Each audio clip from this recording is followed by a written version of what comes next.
Good morning students. हम लोगों ने अपना 9th चैप्टर स्टार्ट किया हुआ था, दैट इज फोर्स। ओके, तो हमने लास्ट लेक्चर में क्या पढ़ा था? बॉयंट फोर्स क्या होता है? बॉयंट फोर्स वो होता है जिसकी वजह से आपका कोई भी ऑब्जेक्ट जो है वाटर पर फ्लोट करता है। तो वाटर जो फोर्स एक्सर्ट करता है ऑब्जेक्ट पे, वही आपका क्या होता है? बॉयंट फोर्स होता है। ठीक है। Next is magnetic force. देखो, we generally apply more force to open the door of a refrigerator as compared to opening the doors of our room. It also shuts easily, even with a gentle push. Why is it so? The door of a refrigerator has a magnet. A magnet exerts force called the magnetic force. जो हमारा fridge होता है, हम उसको open करते हैं तो हमें क्या होता है? ज़्यादा फोर्स एक्सर्ट करना पड़ता है हम जब अपना नॉर्मली जैसे हमारे रूम का डोर ओपन करते हैं उसके कंपैरिजन में। क्यों? क्योंकि जो रेफ्रिजरेटर होता है उसमें क्या लगी होती है? मैग्नेट लगी हुई होती है। इन द सेम वे उसको क्लोज करना भी क्या होता है? इजी होता है, क्योंकि वो उसको क्या करता है? अट्रैक्ट करता है। ओके, तो उसके बीच में क्या लगा हुआ होता है? मैग्नेट लगी हुई होती है, जिसकी वजह से हमें ओपन करते हुए तो ज्यादा फोर्स लगाना पड़ता है, लेकिन क्लोज करते हुए कम फोर्स लगाना पड़ता है। नाउ, तो जो मैग्नेट होती है वो क्या करती है? मेटल्स को अट्रैक्ट करती है, जैसे आयरन, कोबाल्ट, निकल, ये सब हमारे क्या है? मेटल्स हैं, इनको अट्रैक्ट करती है। इनको हम क्या बोलते हैं? Magnetic materials. तो जो मैग्नेटिक फोर्स और मैग्नेटिज्म है is a force with which magnets pull magnetic material. It is a non contact force. It can act at a distance also. तो मैग्नेटिक फोर्स क्या है? वो फोर्स है जो, देखो, जो मैग्नेट है वो किसको अट्रैक्ट करेगी? मैग्नेटिक मटेरियल को अट्रैक्ट करेगी, अपनी तरफ खींचेगी। ठीक है, तो हमारा ये क्या है? नॉन कॉन्टैक्ट फोर्स है। क्यों? क्योंकि इनको हमने कांटेक्ट में नहीं लाया, उसने खुद ही उसको क्या किया? अपनी तरफ खींच लिया। ठीक है, ये क्या है? कुछ डिस्टेंस पे आपका अप्लाई हो सकता है। अब जो मैग्नेट्स होते हैं वो नॉन मैग्नेटिक मटेरियल्स को कभी भी अपनी तरफ अट्रैक्ट नहीं करेंगे, जैसे प्लास्टिक है, रबर है, पेपर है, इन सबको ये अपनी तरफ अट्रैक्ट नहीं करेंगे। Magnet attracts other magnets as well. Magnets में also repel each other due to the magnetic force. देखो, आपस में अट्रैक्ट करेंगे मैग्नेट्स, लेकिन ये आपस में क्या कर सकते हैं? रिपेल भी कर सकते हैं। रिपेल कैसे कर सकते हैं? क्योंकि मैग्नेट में दो पोल्स होते हैं, एक नॉर्थ पोल होता है, एक साउथ पोल होता है। अब जब दोनों नॉर्थ पोल आपस में कांटेक्ट में आएंगे तो वो एक दूसरे को रिपेल करेंगे, बट अगर नॉर्थ पोल और साउथ पोल कांटेक्ट में आएंगे then they will attract each other. Okay, तो हमारे मैग्नेट में दो पोल्स होते हैं, नॉर्थ पोल और साउथ पोल. सेम पोल्स जब आएंगे पास में तो रिपेल करेंगे, और डिफरेंट पोल्स जब पास में आएंगे तो क्या करेंगे? अट्रैक्ट करेंगे. Okay, a magnet capped in A plastic box does not attract any magnetic material. अगर हम मैग्नेट को किसी प्लास्टिक के बॉक्स में रखेंगे तो वो क्या करेगा? किसी भी चीज़ को अट्रैक्ट नहीं करेगा, because plastic is a non magnetic material. Next is gravitational force. एक बार क्या हुआ था? ग्रेविटेशनल फोर्स हमें किसने दिया? इसाक न्यूटन ने दिया है. इसाक न्यूटन जो थे वो ट्री के नीचे बैठे हुए थे, उनके ऊपर सडनली एक एप्पल आकर गिरा. जब वो एप्पल आकर गिरा तो वो बहुत ही ज़्यादा इरिटेट हुए, उन्होंने एप्पल को क्रश किया.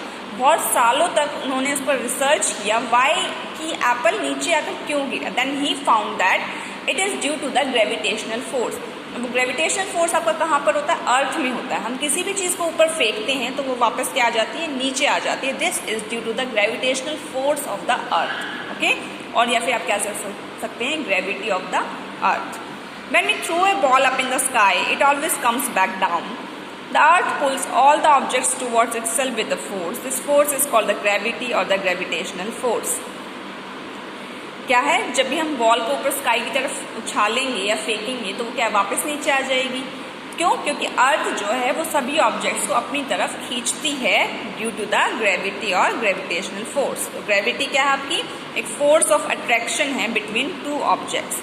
ग्रेविटी क्या होती है? सभी के सभी ऑब्जेक्ट्स पे लगती है, और ये किस किस पे डिपेंड करती है? मास ऑफ द ऑब्जेक्ट और distance between the objects.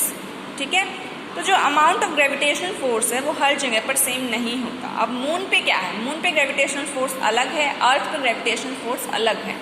Suppose कीजिए आपका जो वेट है वो क्या है?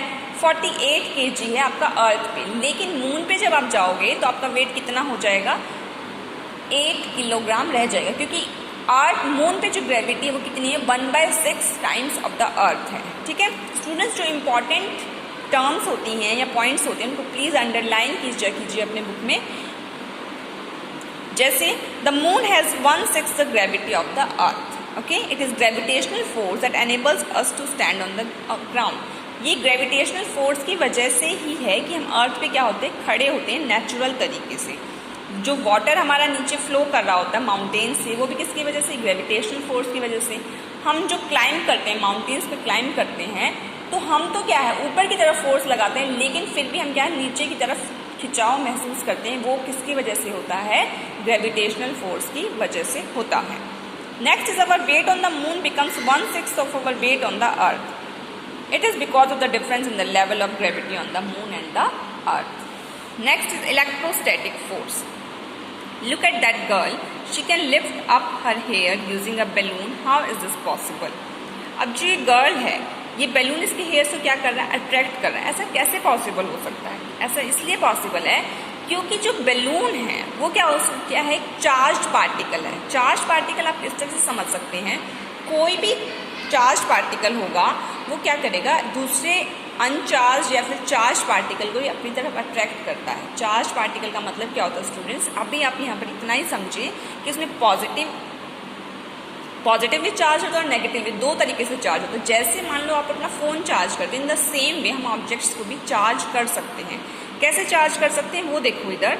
The balloon is charge and is exerting a force on her hair. Balloon क्या है, चार्ज है, तो हेयर को क्या कर रहा है, अपनी तरफ अट्रैक्ट कर रहा है। Some materials get charged when rubbed with other materials. They then attract lighter objects. तो मटेरियल क्या हो जाते हैं, चार्ज हो जाते हैं जब उनको दूसरे ऑब्जेक्ट्स के साथ रब करते हैं।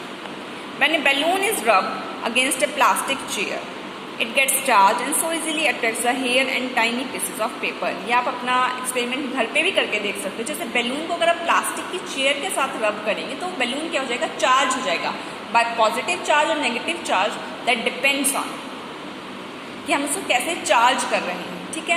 फिर उसके बाद क्या होगा, वो दूसरे ऑब्जेक्ट्स को, लाइटर जो ऑब्जेक्ट्स होंगे उनको अट्रैक्ट करेगा, जैसे पीसेस ऑफ पेपर या फिर आपके हेयर्स हो गए, ड्राई हेयर्स, ठीक है।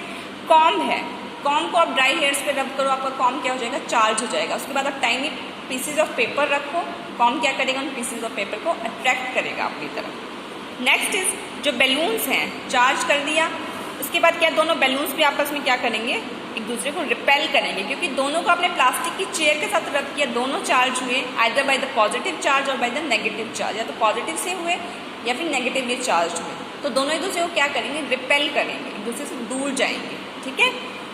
तो जो फोर्स है, one charge body applies on another charge body या फिर अनचार्ज बॉडी, तो जो चार्ज, दोनों चार्ज बॉडी भी आपस में क्या कर सकती है, फोर्स अट्रैक्ट कर सकती हैं, फोर्स प्रोड्यूस कर सकती हैं, या फिर चार्ज या फिर अनचार्ज बॉडी भी आपस में फोर्स एक्सर्ट कर सकती है। उसको हम क्या बोलते हैं, electrostatic force. Sometimes a force cause the damage in nature. In earthquake occurs when the earth shakes. Earthquake कब आता है, जब हमारी अर्थ क्या करती है, हिलती है, शेक करती है। The force of earthquake is tremendous. जो अर्थक्वेक होता है उसका फोर्स क्या होता है, बहुत ही ज़्यादा होता है, तभी क्या होता है, डैमेज होता है अर्थ पर। This can cause buildings and bridges to collapse. Buildings और ब्रिजेस क्या हो जाते हैं, टूट जाते हैं, रोड्स के बीच में क्रैक्स आ जाते हैं, और दूसरी प्रॉपर्टीज भी क्या हो जाती है, डैमेज हो जाती है, क्योंकि वो फोर्स जो अर्थ ने एक्सर्ट किया, लगाया, तो क्या था, बहुत ही ज़्यादा फोर्स था, जिसकी वजह से ये सब आपको डैमेज हो जाता है। तो स्टूडेंट्स, आपका चैप्टर यहीं पर कंप्लीट होता है। कल हम एक्सरसाइज करेंगे।